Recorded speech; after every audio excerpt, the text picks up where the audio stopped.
Shri Ram Jai Ram Jai Jai Ram, Shri Ram Jai Ram Jai Jai Ram, Shri Ram Jai Ram Jai Jai Ram, Shri Ram Jai Ram Jai Jai Ram, Shri Ram Jai Ram Jai Jai Ram, Shri Ram Jai Ram Jai Jai Ram, Shri Ram Jai Ram Jai Jai Ram, Shri Ram Jai Ram Jai Jai Ram.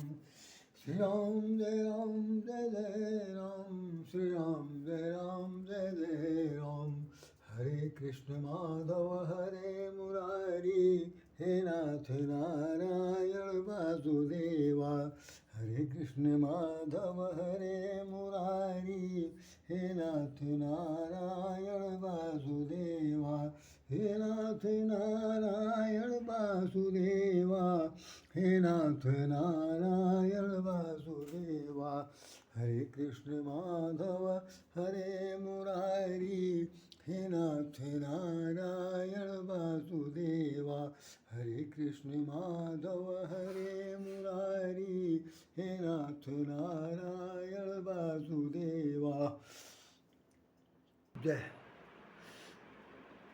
आज जो हम लोगों ने योग के संबंध में विश्व अंतर्राष्ट्रीय विश्व योग दिवस मनाया है, उस योग दिवस में योग के बारे में जो हमारी गीता में लिखा हुआ है उस पर हम लोग कुछ कुछ कहना चाहता था।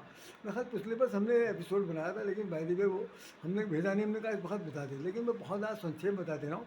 इसका पूर्ण रूपेण जो कथ्य तथ्य है वो मैं कल आपको प्रस्तुत कर पाऊँगा।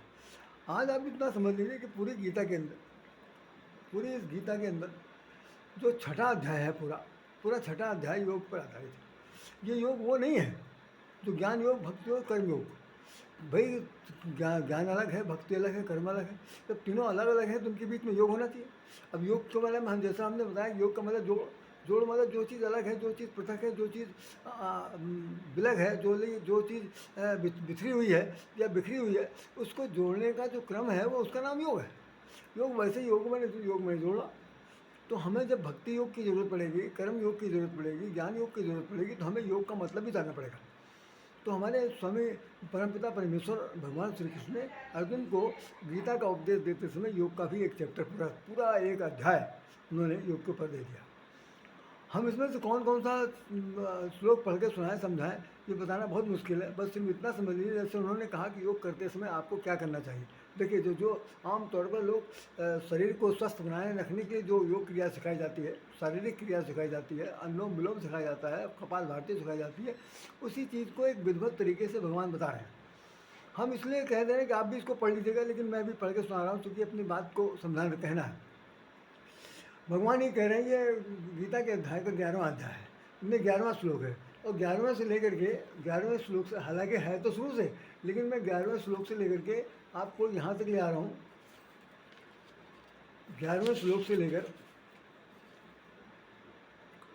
32 श्लोक तक आप पढ़ेंगे और आपको तमाम सारे योग के संबंध में बात बताई जाएगी। तो इसमें एक चीज़ लिखी हुई है कि भाई भगवान श्री कृष्ण कह रहे हैं कि शुद्ध भूमि में जिसके ऊपर क्रमशः कुशा मृगशाला वस्त्र बिछे हुए हो, जो न ऊंचा हो न नीचा हो, और ऐसे अपने आसन को स्थिर करके उस आसन पर बैठकर चित्त और इंद्रियों क्रियाओं को बस में करते हुए मन को एकाग्र करके अंतःकरण की शुद्धि के लिए योग का अभ्यास करें। पहले तो मृगशाला, कुश की छाला, फलाएँ जिस चीज़ की वो बता रहे हैं उसकी छाला बिछाइए, न ज़्यादा ऊंची हो न ज़्यादा नीची हो, और उसके ऊपर बैठ जाइए, एकाग्रचित होकर के बताइए, ये योग का अभ्यास कीजिए। इसका मतलब योग का अभ्यास वही किया जाना चाहिए जो अभी तक बताया गया पतंजलि के अंदर। अब उस अभ्यास कह रहे हैं कि क्या करना है कि काया को, शरीर को, सिर को और गले को समान एवं अचल धारण करके बिल्कुल एकदम स्थिर से बैठना है। बैठने के बाद अचल करके स्थिर होकर के अपनी नासिका के अग्रभाग को दृष्टि जमाकर अन्य दिशाओं को न देखता हुआ, अन्य दिशाओं, केवल नाक के अग्रभाग को सिर्फ देखना है। देखता हुआ ब्रह्मचारी के व्रत में स्थित, भय रहित, भली भांति शांत अंतःकरण वाला सावधान योगी मन को रोक करके मुझ में चित्त वाला मेरे प्राण होकर स्थित हो। अब यहाँ मेरे प्रति अपने मन को रोक करके मुझ में चित्त वाला होकर एकाग्रचित होकर के मेरे प्राण हो। इसका मतलब यहाँ पर अब आपको वो क्रिया नहीं करनी है जो आप हाथ पैर हिलाइए डुलाइए, ये करिए वो करिए, वो ऊपर नीचे बैठिए उठिए, ये सब कुछ नहीं करें। कहना एकाग्रचित्त होकर के बैठ जाइए, मेरे मन वाला होइए, और उसके बाद क्या करना है, ध्यान लगाइए। अब यहाँ पर योग की जो परिभाषा है, बिल्कुल गीता में ये बात बदल दिया उन्होंने, कह दिया कि भाई मेरे परायण हो जावे। फिर उसको क्या करना है कि बस में केवल मन वाला योगी इस प्रकार आत्मा को निरंतर मुझ परमेश्वर के स्वरूप में लगाता हुआ मुझ में रहने वाली परमानंद की प्रकाष्ठा स्वरूप शांति को प्राप्त कर लेता है। और उन्होंने ये बात कह दिया है कि योग ना तो बहुत खाने वालों को फलीभूत होता है, और ना बिल्कुल खाने वालों को फलीभूत होता है, और ना ज़्यादा जागने वालों को, ना ज़्यादा सोने वालों को फलीभूत होता है। इसका मतलब बहुत ही कुछ संयम के साथ योग करना है। अब ये योग देखिए जो अभी तक बताया गया, उस योग में इस योग में बड़ा अंतर है। इस तरह से करने से आप अगर भक्ति को प्राप्त करना चाहते हैं, ज्ञान को प्राप्त करना चाहते हैं, कर्म को अपने सिद्धांता जीवन में ढालना चाहते हैं, तो कर्म योग के लिए क्या करना है, अभ्यास की ज़रूरत है, योग की ज़रूरत है कि हम जिस कर्म में अपने मन को लगा रहे हैं। हमें एक बात याद आती है, जो बचपन में हमारे यहाँ गुरु जी जब पढ़ाते थे, तो एक बात बहुत सुंदर उन्होंने बताई थी, बहुत सुंदर बताई थी। हमने अपने विद्यार्थियों को बाद में बहुत कुछ बताया। वो कहते थे भाई देखो अपने साथ ईमानदारी बरतो। हम लोग, मुझे बिल्कुल नहीं समझ में आता था कि क्यों 18 एज थी, समझ में बिल्कुल नहीं आता था भाई अपनी सारी ईमानदारी बरत, तो बेईमानी कब बरत रहे हैं। हर आदमी, हर लड़का, हर बच्चा सोच सकता है कि बेईमानी कहाँ बरत रहे हैं।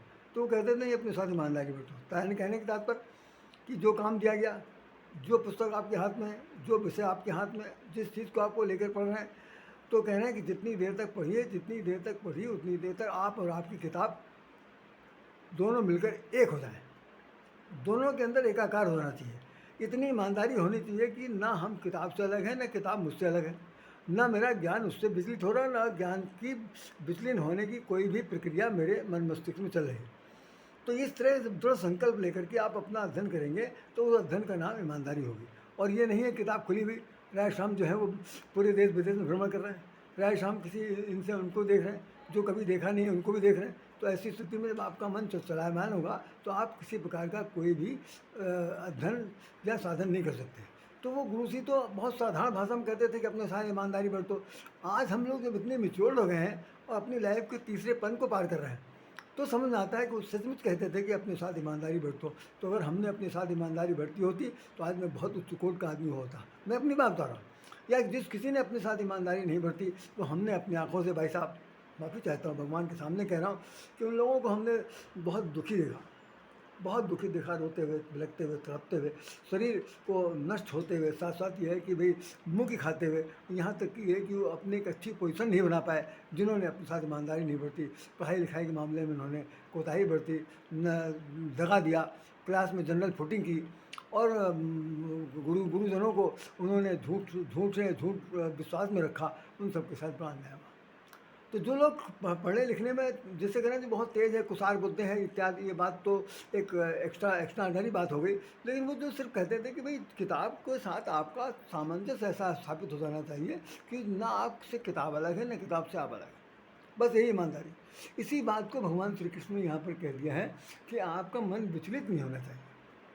यदि आपका मन विचलित हो जाएगा, तो न कर्म का सिद्धांत समझ में आएगा, न ज्ञान का समझ में आएगा, न भक्ति का समझ में आएगा। तो कहने का मतलब है ज्ञान भक्ति कर्म का योग इस पूरे 18 अध्याय के अंदर जो भगवान वर्णन कर रहे हैं, उसके लिए योग 6वां अध्याय योग के लिए उन्होंने कर दिया। आप सब लोग पढ़िए, हमने 12 से लेकर 32 तक बता दिया। और भी आप चाहें तो पूरा अध्याय पढ़ सकते हैं, देख लीजिएगा। मैं इस पर ज़्यादा डिटेल नहीं दे सकता, डिटेल देने के लिए मेरे पास समय नहीं है। सच्चाई यही है कि हाँ, अपने साथ ईमानदारी बरतिए। भक्ति प्राप्त करनी है तो भक्ति के लिए तो उसमें लिख दिया ज्ञानी भक्ति नहीं कुछ भेदा। और इतनी बड़ी बात गोस्वामी ने लिख दिया कि ज्ञान और भक्ति में कोई भेद नहीं, जबकि भेद इतना बड़ा है गीता के आधार पर, तो ज्ञान कुछ और होता है, भक्ति कुछ और होती। भक्त के लिए लिख दिया भक्ति स्वतंत्र। ये देखिए रामचरित मानस में कहा है भक्ति स्वतंत्र सकल गुण खानी, भक्ति स्वतंत्र है, सकल गुण की खानी है। और यहाँ पर भक्ति का अर्थ कुछ और लिखा हुआ। तो मानस गीता ज्ञान के अंदर, दोनों के अंदर विभेदीकृत होते हुए भी एक तो बिल्कुल प्रैक्टिकल है, दूसरी चीज़ है एक चरितार्थ है। रामचरितमानस के अंदर चरितार्थ करके देखना है, इसके अंदर भी चरितार्थ करके देखना है, लेकिन मन मस्तिष्क को पूरी तरह से उसमें पिरो देना है, जैसे किसी माले में मोती पिरो जाती है, तब समझ में आएगा, अन्यथा बिल्कुल नहीं समझ आएगा। तो ज्ञान भक्ति योग के बारे में जो बताया गया, हम यहाँ पर ज्ञान भक्ति योग नहीं बता रहे हैं, क्योंकि मामला तो ये तो गीता सप्ताह चल नहीं रहा। तो मैंने सिर्फ इतना आपको बता दिया कि योग किसे कहते हैं। योग सिर्फ उसे कहते हैं जो चीज़ हमसे विचलित है, जो चीज़ हमसे अलग है, उस अलग को हमको विलग होने से बचाना है। उसमें एक प्रकार से अपने आप में समायोजित कर देना है, इसी का नाम योग है। और उसी योग के बारे में गीता में बताया गया। जो आजकल जो योग सिखाया गया, आज जो 10वां वार्षिक उत्सव मनाया गया, वो योग केवल शारीरिक प्रक्रिया है, शारीरिक को सुख देने की क्रिया। इन्हीं शब्दों के साथ राधे श्याम राधे अपने आप सभी शुभ चिंतकों से हृदय से नमन करता है, भगवान को चरणों में शीश झुकाता है और प्रार्थना करता है कि वे सबको सद्बुद्धि दो, ताकि सब लोग अपने अपने लक्ष्य की प्राप्ति के लिए आगे बढ़ सकें।